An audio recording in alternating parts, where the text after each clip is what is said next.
Welcome to the Five Side Podcast. We're down to 3 now. The tragic turn of events. Matt has been called away to the lovely land of Newcastle. Yep. Last minute journeys, Man's got to do what a man's got to do. So I'm joined by Ross Stewart and Craig Gregor. Hi guys. Hello. When did we last record? I can't remember. Last week? Last Tuesday before the Celtic game. Tuesday. Yeah, it was. It's been a week then. And that time there's been, considerable amount of games in the Scottish League Cup. But just too many to fucking focus on, isn't there? There's been 3 European qualifiers for Scottish teams. Celtic, Aberdeen and Hibs taking part in them. 2 of the sides winning. Aberdeen 5-1 winners out against Hacken. Some result. A real dominant display which really should see them into the next round. The other team couldn't hack it. Leave. Good one.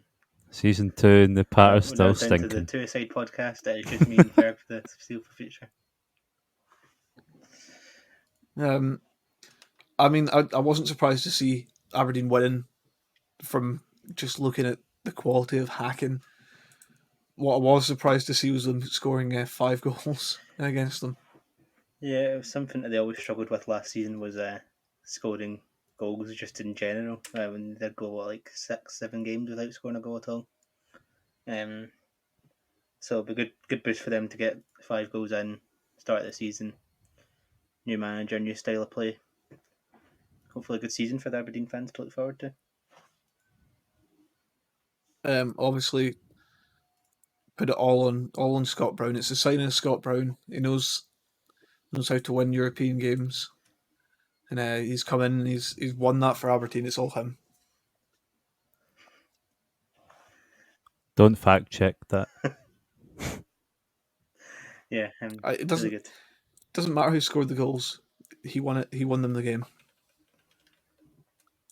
Yeah. Yeah, definitely. So Craig's lost for words. He doesn't know what to say to that comment you've made. No, I Craig. really don't. Fair. But I'm just trying to remember. I did see some of the highlights of it. It seemed like Lewis Ferguson starting off the season well, scoring some goals again.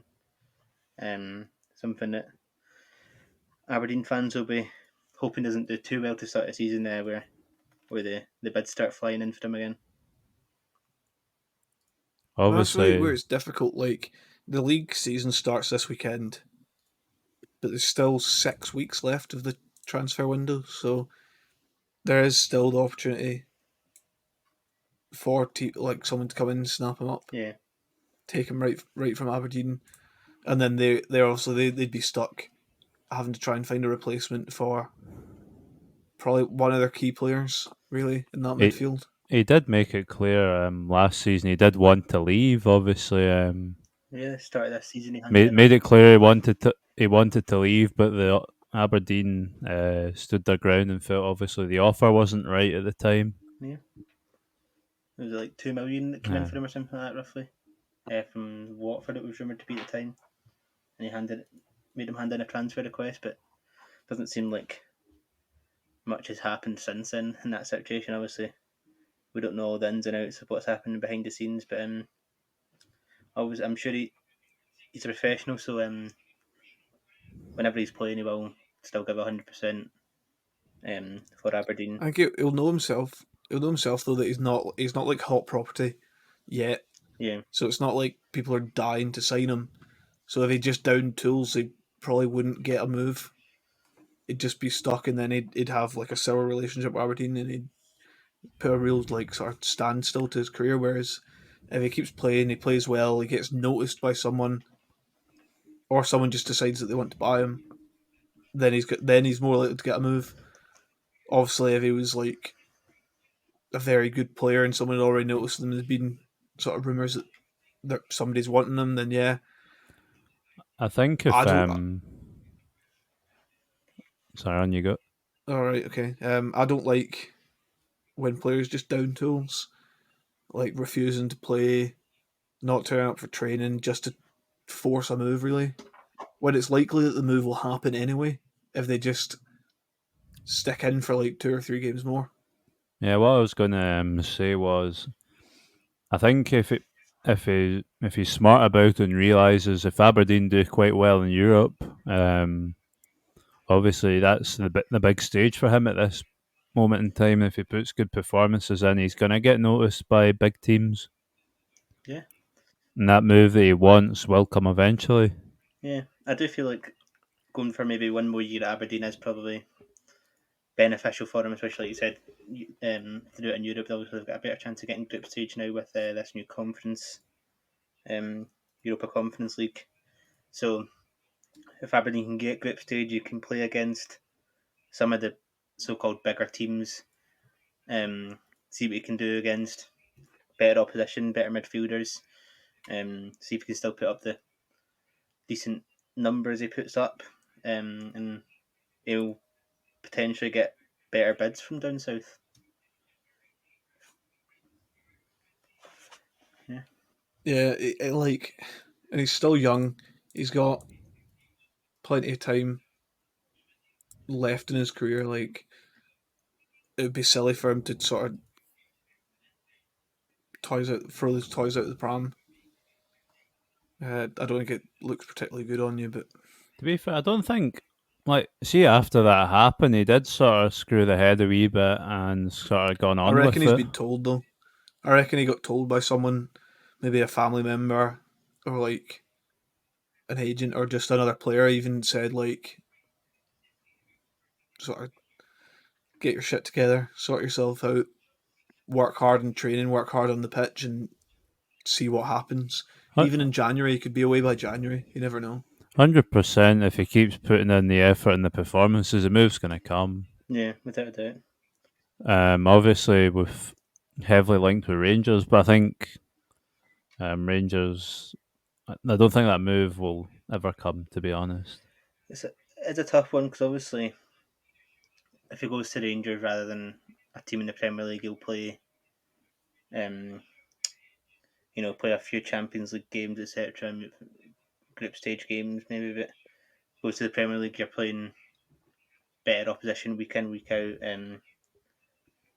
Not better training facilities, but um, just in general.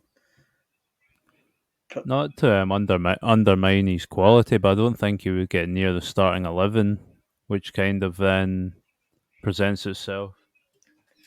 Yeah, I think he could definitely get in and around the starting 11 of the Rangers side. He is a very good player. He's got lots of different positions that he can utilise him in, which is also obviously useful in a long season. Try and fill out all those games.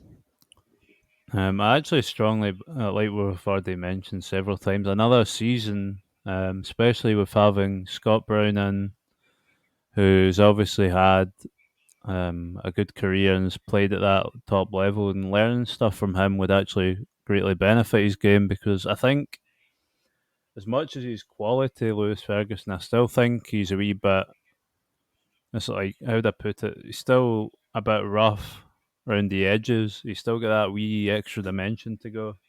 Yeah, he's got a few temperament issues. Sometimes he could definitely get stamped out his game, etc., and just being general more composed, etc., in the pitch and stuff.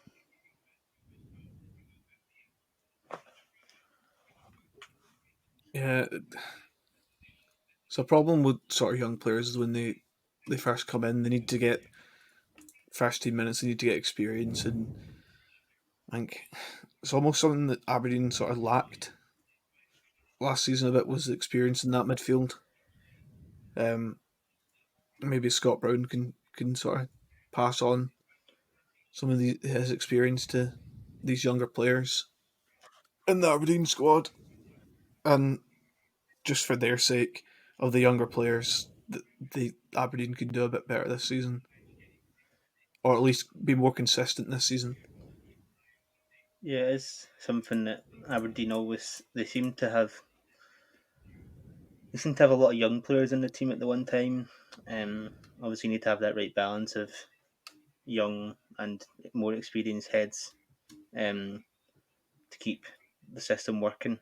Um, so obviously, that signing Scott Brown is always captain of Celtic for how many years and captained his country. He's obviously probably the best experienced midfielder in, well, probably him and Davis are the best experienced midfielders in Scottish football right now. In general, just great for the young kids to work with. Really good result for Aberdeen. Obviously, they probably would have liked to keep a clean sheet, but at the end of the day, wins a win. Pretty much secures them in the next round. Hibs also all but secured themselves in the next round in a dramatic 3-0 win over Santa Coloma. 3 red cards in that game. Hibs got themselves in front, got themselves a man down at half time. But after half time, it seemed that Santa Coloma just wanted to get players sent off. Yeah, I never seen this game, but I did see a lot of Hibs fans commenting the fact that the Santa Coloma players seem to just come and try and hack Hibs off the park, which, as can be seen by the multiple reds and yellows and God knows what. But yeah, it was a comfortable performance for Aberdeen in the end. I don't think they were under really any pressure at all throughout the game. Well, it was Hibs that were playing, so What did I say? Aberdeen. Oh, it's been a long week. It's only Tuesday. But yeah, it was a comfortable performance for Hibs in the end, and I don't think they really faced any pressure at all from Santa Coloma. And I think they will. Another good game by Martin Boyle. Yeah, and Nisbet grabbing a goal as well. Two good goal scorers that Hibs have as well, so I'm sure they'll continue their form from the last season a bit. So another one, Mr. Nisbet could find himself picking up a move before the end of the window still. Yeah, potentially. Obviously, there was a big interest from him in January. Was it from Birmingham or something? I remember at the time. So don't know where any more is going to come across of that, or where it might be beneficial for him as well to stay at Hibs, get that potential European group stage football again, and prove himself on the bigger stage. See if any bigger clubs want to come in for him. Yeah, good player. Obviously, he was in the Scotland Euro squad, and so hopefully he can kick on, pick up some goals, build some experience, and be there in the Scotland squad for at least a few years to come, a few campaigns, get some goals for us, get us going well again. Yeah, obviously with it being a position that we seem to need filled all the time, with our distinct lack of goals. It will be one where if he continues improving his game and getting better, he will get that starting striker position. I would imagine. So we also had the third European game of the week, which was Yeah, well, the one. Walk us through we're this saying then, third, but third. it was the first one that came out. It was Celtic v Midtjylland. You mean Midgetland? Midtjylland. Or Finished one each. Michelin Land? Finished one each in Glasgow. Celtic definitely looking in that game better than they had in sort of pre-season games, looking a bit sharper, which is obviously it's what you want to happen. Like competitive games matter way more. So obviously, like you build to that, and Celtic just looking better, dominating the game. Went 1-0 up, and went 1-0 up through Leo Labada on his competitive debut. Ryan Christie comes in off the left, fires a venomous shot at the goalkeeper, who, to be fair, he gets a hand to it, he saves it, but he's then caught miles out of position, and Lil Abad is coming at the back post just in the perfect position and taps it home for his first goal. Yeah, good enough. So, He was the only one that actually committed to to follow through and make sure he was there, which I quite like. He did what a winger needs to do at a back post. So if a winger's, say your left winger's got it like Ryan Christie did, and he's coming, and he's either going to go down, take them down the side and cross it in, or he's going to cut in and take a shot.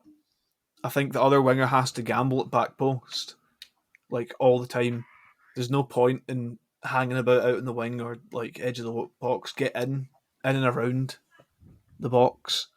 That's what like your spare winger and your striker should do, and then your cam should sit edge of the box and like full back out wide just to pick up any scraps. Obviously, at that point, took it well, brilliantly done, and then Celtic were ahead, dominating, and Mr. Near Beaton got his annual case of head rush. Decided there was a player running through. Beaton just catching up to him, goes to make a tackle. Player goes down a bit cheaply. Referee waves it away because, well, he didn't think there was anything in it. Celtic are getting a goal kick. Near Beaton takes offence to the guy going down cheaply. Starts chatting back to him. The guy's chatting back to him. They get up in each other's faces. Players do it all the time. It happens all the time. Nothing really ever happens that comes from it. But Near Beaton decides to point in his face and poke his forehead for some odd reason.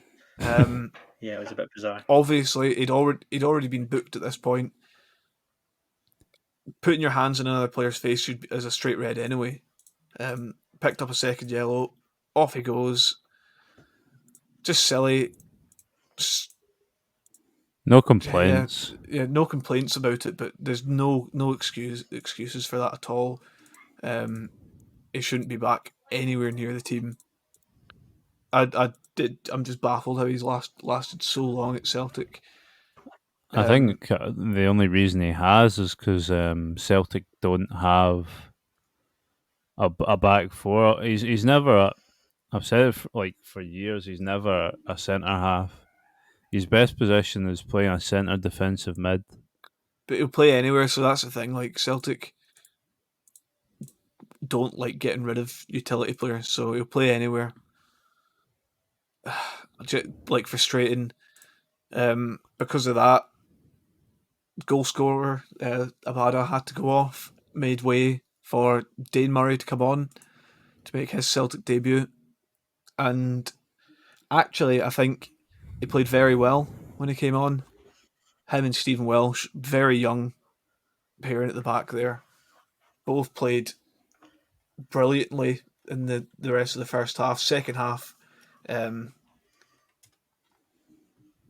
same player who went down cheaply when Beaton got sent off again, flung himself to the floor in the second half and picked up a second yellow for simulation. So he was gone, evened up.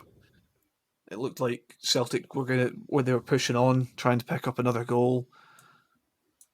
Close on a few occasions, just not quite got that finishing touch, not quite that sharpness yet, but it was good. And I think it's the only time in the match that I could really complain about Stephen Welsh. And he comes across, the player gets in behind, comes across out the box, slides in. It's a tough tackle he makes, a very hard tackle. I think he just slightly mistimes it and gives away the foul. And it's a stupid goal to give away. It's pretty much a cross into the box almost from where the free kick's taken. It's not exactly a shooting angle, but you could tell the guy looked and he could see from the positioning of the goalkeeper and the defenders that he had the opportunity to try and curl it into the back post. And I mean, if he gets it wrong, someone could come in and head it in. But he's whipped it in. It's hit off the post, went in back post. But Mr.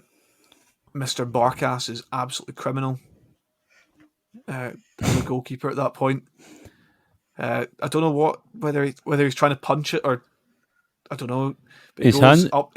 He goes up as if he's going to try and punch it, and then just misses the ball and kind of just looks at it going past him. I'm And at that point, you actually just know it's a goal. initially I was going to make fun of Barkas, which I probably will eventually, but he actually was in the right position. Like he was perfectly positioned to punch the ball. He just decides not to. Like Just if he punches the completely out ball of it. there, it's fine. But that's the thing. Like there was talk, the Euros, and it was Petr Cech was saying that he basically never punched the ball. He always used his palms. So if it was something that was coming high into the box and he was trying to get it away, he'd use his palms because with your palms, he said you could direct the ball. Whereas a punch, there's always that chance, like, and your palms are bigger. Whereas a punch, there's always that chance that your smaller surface area you're going to miss. And well, that's a mistake, isn't it? Yeah, it's just it's not really ideal. One that he definitely should be getting away, especially concerning goalkeepers are so protected. So you go up and you get contact on you, you're getting a free kick. Like Yeah, it didn't even jump. He just sort of kind of stood there. I don't know. I don't know what's up with him. Like it's almost like he has no confidence, and then he does shit like that, and he has even less confidence at that point. yeah, football is quite a bit of a confidence game. If you lose that, then you play worse, and then you get less confident. It's just a downward spiral. It's sometimes really hard to get out of. You need to have a decent game in there to try and build yourself back up. But I don't. If Celtic keep him for as their starting keeper for next season, I don't see them doing very well. Yeah. Obviously, one each. At the end of the day, if someone had told me before the match that we were going to draw one each, I would have bitten your hand off. But it was just a bit sort of demoralising after playing so well. At least I thought, and then just coming away with a draw just felt a bit demoralising. But it's a good starting point, and there's plenty to build on going into tomorrow night's game. So fingers crossed. Yeah, I think they are for that one. Definitely. Celtic are definitely good enough to go to Denmark tomorrow and beat them. Especially considering obviously the away goal rule has been scrapped. So, but you're basically going in with a clean sheet, nothing to lose, just with basically winner takes all. So yeah, I do see Celtic still qualifying from that game, providing they don't do anything stupid. Which, well, you never know with Celtic these days. So Yep. That was all the European games. The League Cup group stages came to a close.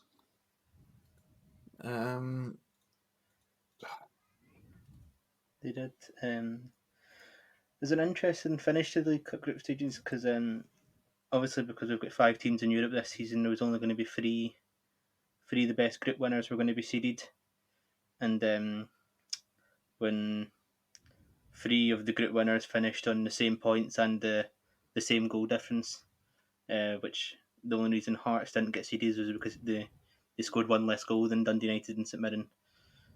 So Uh-huh. it was a good one. Um, The T Hearts fans complain and know that the 3-0 wins for abandoned games shouldn't have counted, which was the reason he didn't get seeded, which is quite funny. So the teams that made it out the groups are Dunfermline or Broth, Kelly, Ayr, Dundee United, Hearts, Wraith, Dundee, Motherwell, Livingston, and St Mirren. Yes. some good ties in there for the next round. Ayr Dundee. It's not the worst tie I could have got. Dundee Yeah, United. Ayr Dundee United. Yeah, I forgot. Yeah, welcome Shanklin back to Somerset. Also, yeah, will you be booing him, Craig, or do you No, think? not for me. like Craig said, yeah. So the European teams, the teams that are playing in Europe come in at this stage. The draw was made, and that goes as follows: Rangers at home to Dunfermline, Arbroath home to St Johnstone. Hibs take on Kelly at home, like obviously Craig said. Ayr at home to Dundee United. Celtic at home to Hearts. Wraith home to Aberdeen. Dundee take on Motherwell, and Livy take on St Mirren, and they'll be played on the weekend of the 14th and the 15th of August. Yeah, there's no real surprise teams in the last 16. You've got your 12 Premiership teams, and then just 4 teams from the Championship. No League One, League Two teams manage to sneak their way through, like you do sometimes see with the group stages. So Yeah, Ayr probably their group was fairly difficult, but I wouldn't say it was difficult. well, I their start in the group wasn't the think best, but after the first game they did. drawing and then losing in penalties against Albion Rovers, Yeah, which was probably the easiest team in the group, didn't set up much hope. But comfortable win against Edinburgh City did put the confidence back in the boys to then go up to Hamilton and get a result. And then obviously you never want to see your teams go through just purely on like teams not being able to field players. But Falkirk obviously couldn't finish their last 2 games due to COVID, and so you got awarded a 3-0 win and topped the group. Yep, such is life, I guess. these things happen at the moment. It's just the way it is. Just but have to get a wee bit lucky just sometimes. fingers crossed that we're over the hill almost. Then they didn't concede a goal in the group stage and scored 4 technically and then gifted 3. So not conceded yet, so still looking hopeful. Yep, they'll be looking forward to the visit of Dundee United. Bets can be done. Yeah, and Dundee United will be it's a team that I really can't work out how their season's going to work, how their season's going to pan out this season. Like they did average last season. They probably felt they could have done better at points and then maybe push for that top 6, but they were just a bit inconsistent at times. They just couldn't really get Shankland into form. Yeah, it just depends how they start and then how they build on their start to the season. I believe, like I could see them with that team that they've got getting top 6. Yeah. Just honestly depends how they play this season. I don't believe the TV games have been picked yet. I don't know how many. No, not that I've seen. I don't know how many they choose Premier Sports for. I think they normally pick 2 each day. 2 each day. Yeah, maybe 4. I don't know because it is solely Premier Sports. So. Yeah, but I think that's why I think it might be 4 because usually like there's a couple on BBC, so yeah. So that might be like an early kickoff and a later kickoff. I don't know. We'll see. There is no real games there that do stick out to me. Thinking, oh yeah, get that one on TV. It's obvious who they're picking. Yeah, though. Celtic, Hearts, Rangers, and Firm game will be there. Their first 2 picks. Two of the games that they pick. Yeah. To be fair, Celtic Hearts could be good. Yeah. I mean, obviously, it depends how Hearts are looking. A repeat of the Scottish Cup final last year. Yeah. Just hope for Hearts' sake it doesn't go to penalties because none of them could hit them apparently. Yeah. Yeah. With Celtic do none of the Hearts games really jump out to me. Opening game of the week, do they? Opening game of the season as well. So, well, they'll know each other well. Yeah.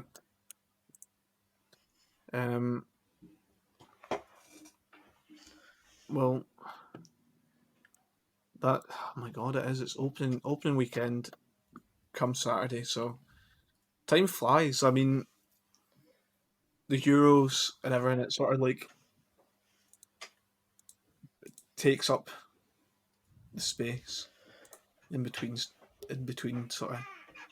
There was no real time without football for this year,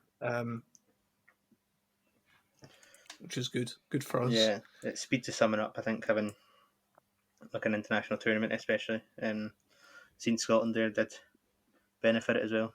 Having someone to support for at least some of the tournament. Yeah, and I don't know whether that's like beneficial to clubs though, because it does almost feel like there's been not very much happening in the transfer sort of just world.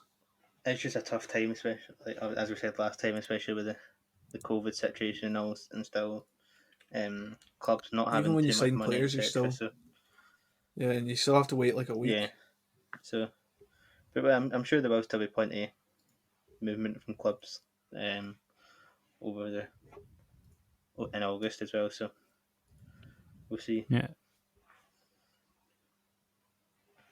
Personally, can't wait to start the new season.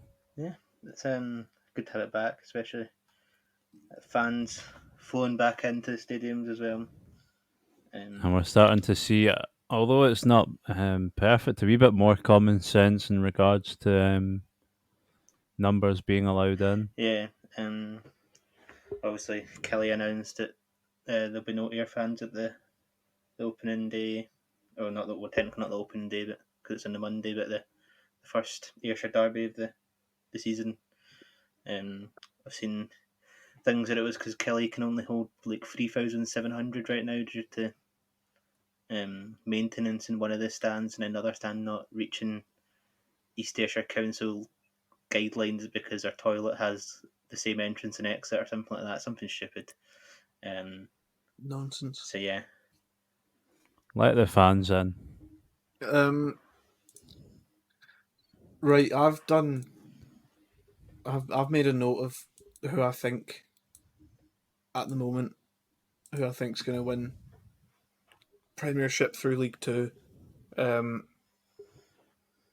then I've done bottom of the league for the top three leagues, but I just can't decide in League Two. yeah.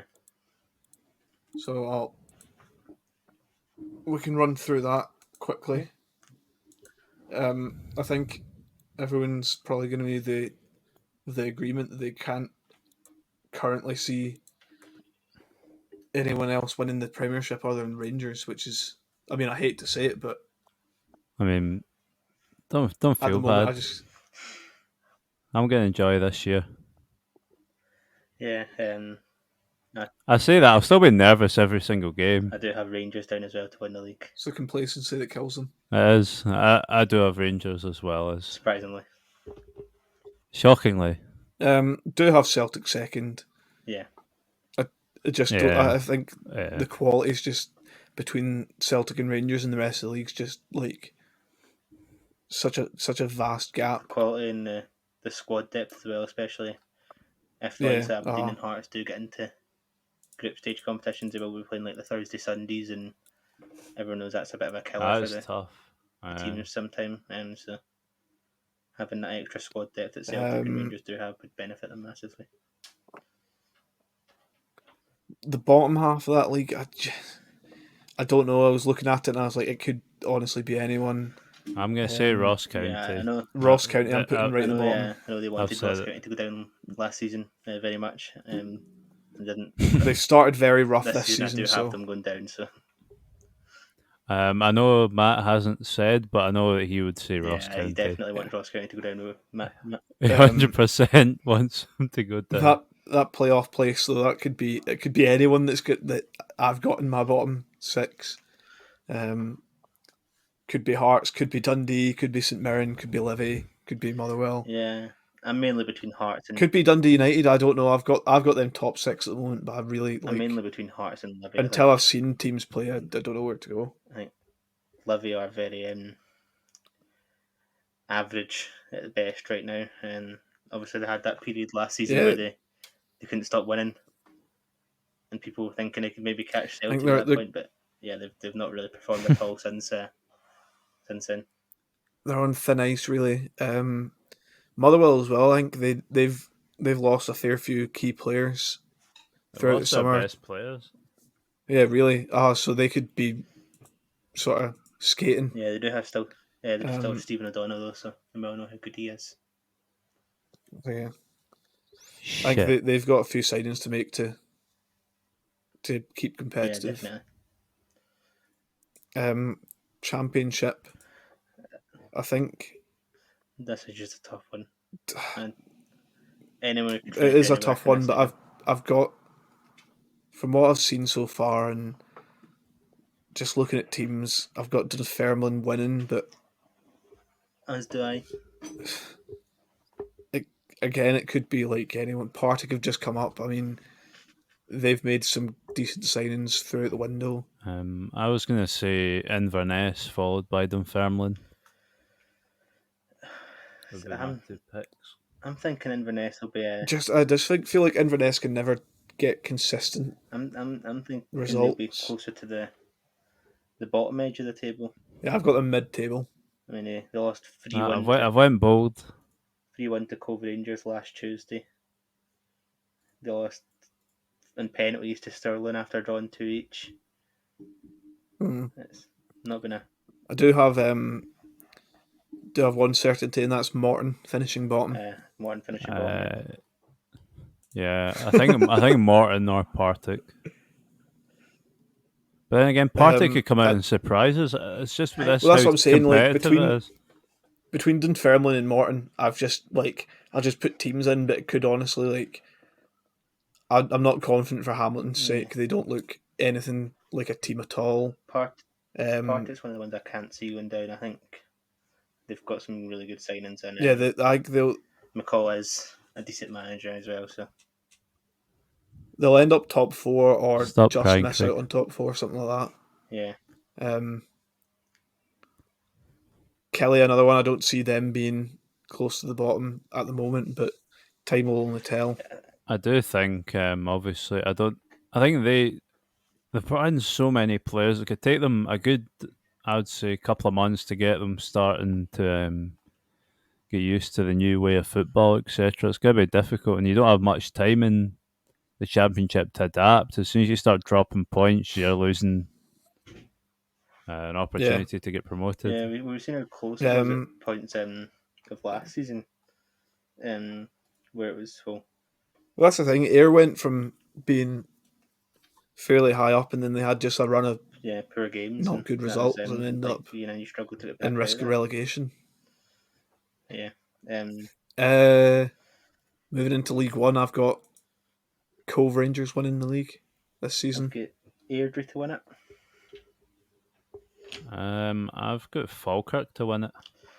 Well, there we go. Falkirk are stinking. Falkirk followed by Cove. I've got Airdrie followed by Cove. I'm going bold this year. Oh no, I've got Cove apparently. Airdrie came so close last season, well, so did Cove as well. I think they will pull through this season now. I've just seen.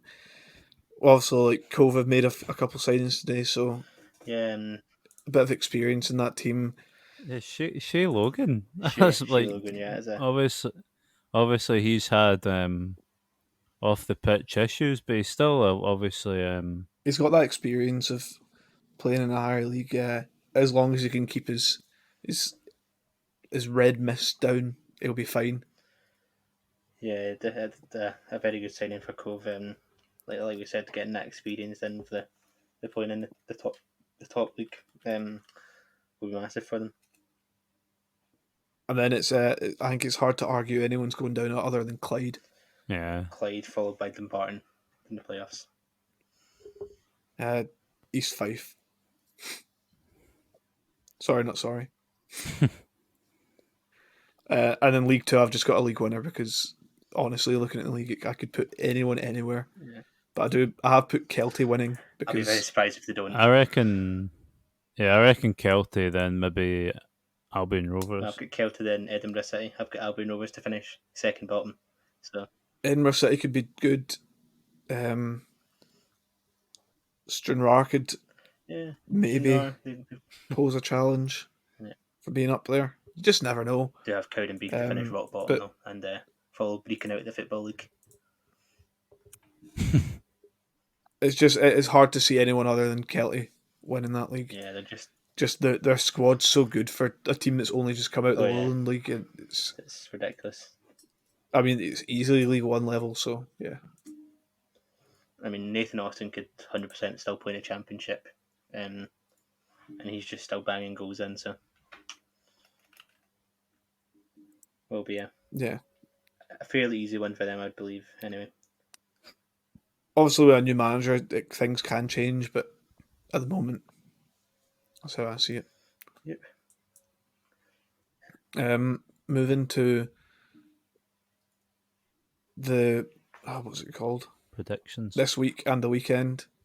Craig has kindly picked some nice games for us to do predictions on. We've all pre-done them, apart from Matt, but he is probably driving at this point, so we'll give him that one. So,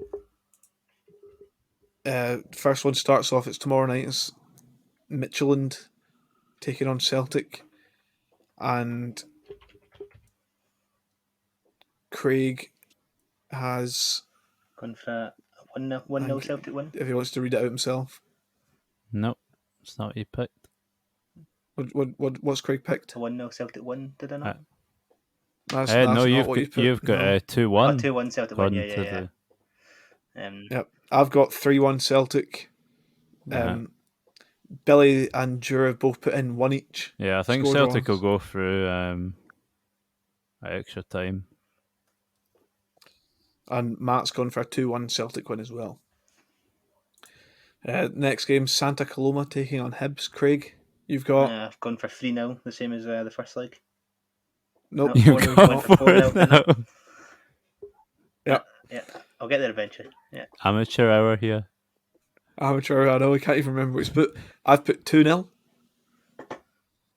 Billy has put 3-0, obviously to Hibs. Jura has put 3-1 to Hibs. And Matt's obviously not done any of these, so we'll find out. Hacken, Aberdeen. Craig, you've put 3-1 to Aberdeen.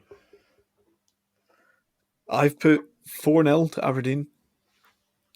Billy's put 2-1 to Aberdeen, and Jura's put 2-0 to Aberdeen. On a roll here. Rangers Livingston. Opening day of the season. 5-0 to Rangers. It's going to be an absolute battering. 3-1 to Rangers. I think they're going to concede opening day of the season to Livy. Billy has put 4-0 to Rangers. And I've gone, with Billy's absence, I've had to go bold. I'm going 7-0 to Rangers opening day of the season. They're going to lose 7-0, aren't they? They're going to lose now because we've all predicted them winning. Kelly Ayr, the big one, Craig's put 1-0 Kelly. And back to the same as the League Cup a couple of years ago. He's just completely ignored the fact that I said you put 1-0 Kelly. I put 1-0 there. Yeah. I told you it's been a long week. I've put 2-1 Ayr, but it could also very easily be 1-0 Kelly. Is that the only two options? 2-1 Ayr or 1-0 Kelly? It's the only two options, nothing else. Billy's put 2-1 Kelly. And I've went with 1-1. Yep. Billy obviously thinking that if he puts 2-1 Kelly, Ayr will win. Yeah, well, we can only hope. Next one, big opening game, Cove Rangers Falkirk. Craig, you've got... for Cove Rangers to start off with 2-0 win. I've gone likewise. Copied him. Billy's went a score draw, one each, his favourite. And I've went 3-1 to Falkirk. Bold. Very bold. Very bold. Gotta be. And finally, Kelty Hearts, Cowdenbeath. I've gone for 3-1 to Kelty Hearts, but the more I think about it, the more I don't think they'll concede. But I'll go with it. 3-1 Kelty Hearts. Had to put one in there somewhere, so it's a score draw for me, one each. Oh yeah, Billy put 2-0 to Kelty Hearts. Sorry, I forgot. And I've went for 2-1 to Kelty Hearts. Brilliant. Obviously I've got them all right, so yeah, everyone might as well just down tools now. well, if you've got them all right, I don't mind too much. I think I've got the same result for you and everyone, so I'll take that. Obviously it's difficult to keep up with all the transfer news, but anything massive we'll cover. But there's not been it's not been that exciting at any point. Too big yet, really.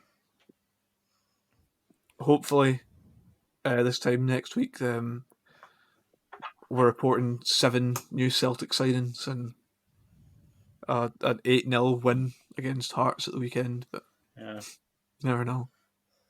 then you'll wake up. And then we'll wake up, yeah. One game at a time. The season's not even started yet, but one game at a time. And it starts tomorrow evening, early evening against Midtjylland, Midtjylland, I don't know. Who knows, huh? Yeah, before Craig dies a death in that cupboard he's in. Yeah, I'm stuck in the cupboard. Do you want to say goodbye? Goodbye from the cupboard. Thanks for listening. Before Stuart dies in his attic, do you want to say goodbye? As always, guys, thanks for taking the time to listen to us. I appreciate it. And take care. Enjoy your week. I don't want to say goodnight, but we'll be back next week. Good night and God bless.